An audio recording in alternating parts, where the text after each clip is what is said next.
বন্ধুরা, জীবন একবারই আসে। সৎ মানুষের সাথে থাকলে জীবনে আলো আসে, কিন্তু অসৎ মানুষের সাথে থাকলে সব আলো অন্ধকারে হারিয়ে যায়। আমি নিজে সেটা বুঝেছি। অসৎ মানুষের সঙ্গ যতই আকর্ষণীয় হোক, তার পরিণতি হয় সর্বনাশ। জীবনকে সুন্দর করতে চাইলে সৎ, মেধাবী, পরিশ্রমী মানুষদের সাথে থাকাই উচিত।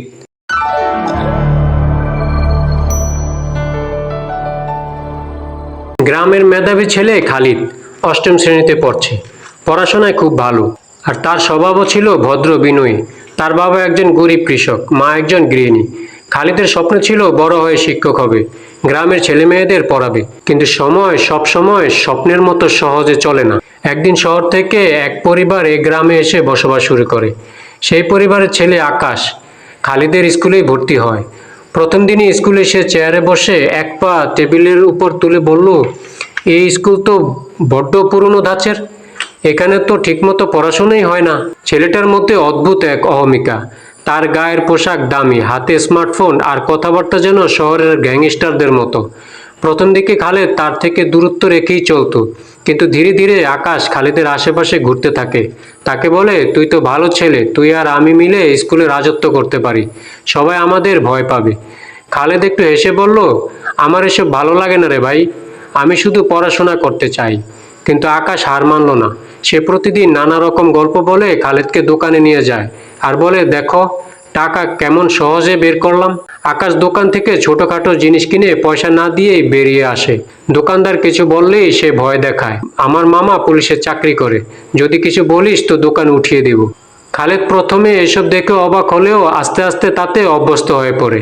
সময়ের সাথে খালেদের ভেতরেও এক ধরনের পরিবর্তন আসে। সে আগের মতো মনোযোগী ছাত্র থাকে না, ক্লাসে ঝিমোয়, পরীক্ষার ফলাফল খারাপ হয়। শিক্ষকরাও তার এমন অবস্থা দেখে হতাশ হন। একদিন স্কুল থেকে ফেরার পথে আকাশ বলে, চল আজ এক জায়গায় নিয়ে যাই, অনেক মজা করবি। খালেদ কিছু না ভেবে তার সাথে যায়। তারা যায় পাশের বাজারে। সেখানে আকাশের কিছু বন্ধু থাকে, সবাই শহর থেকে আসা। কেউ কেউ ছোটখাটো অপরাধে জড়িত, তারা জুয়া খেলে, সিগারেট খায়, কেউ কেউ মাদকও নেয়। খালেদ সেদিন শুধু দেখে আর ভাবে, এরা তো বড় শহর থেকে এসেছে, নিশ্চয়ই জানে কি করছে ওরা। এইভাবে ধীরে ধীরে খালেদও সেই চক্রে ঢুকে পড়ে। প্রথমে কৌতূহল, পরে মজা, আর পরে এক ধরনের আসক্তি। খালেদের বাবা মা খেয়াল করেন ছেলে রাত করে বাড়ি ফেরে, টাকা চায়, আর ঘরে বসে থাকতেও চায় না। একদিন মা জিজ্ঞেস করে, বাবা তুই কোথায় থাকিস সারাদিন? খালেদ চিৎকার করে চেঁচিয়ে উঠে বলে, আমি বড় হয়েছি মা, আমাকে প্রশ্ন করো না। মায়ের চোখে পানি আসে। সেই ভদ্র ছেলে যে এক সময় মায়ের হাত ধরে স্কুলে যেত, আজ তার চোখে আগুন। এদিকে গ্রামের শিক্ষকরা তার পরিবর্তন দেখে চিন্তায় পড়ে যায়। একদিন স্কুলের প্রধান শিক্ষক খালেদের বাবাকে ডেকে পাঠান। আপনার ছেলে আগে যেমন ছিল এখন আর তেমন নেই, সে ক্লাসে মন দেয় না, আকাশের সাথে জড়িয়ে পড়েছে, যাকে আমরা ভালো ছেলে বলে জানি না। বাড়ি ফিরে বাবা খালিদকে ডেকে শাসায়। খালিদ উত্তরে বলে, আপনারা শুধু আমার পিছনে লেগে থাকেন, আপনি কি দিতে পেরেছেন আমাকে? একজোড়া জুতা পর্যন্ত নেই আমার। এই কথা শুনে বৃদ্ধ বাবা চুপ করে থাকেন, তার মুখ নিচু হয়ে যায় লজ্জায়। একদিন বড় দুর্ঘটনা ঘটে। আকাশ তার দলবল নিয়ে বাজার থেকে এক দোকানে চুরি করে। খালেদ তখন পাশে থাকলেও সরাসরি কিছু করে না, কিন্তু পুলিশ এসে সবাইকে ধরে। পুলিশ বলে, তুমি চুরি করনি ঠিক আছে, কিন্তু তাদের সাথে ছিলে, তাই তুমিও দোষী।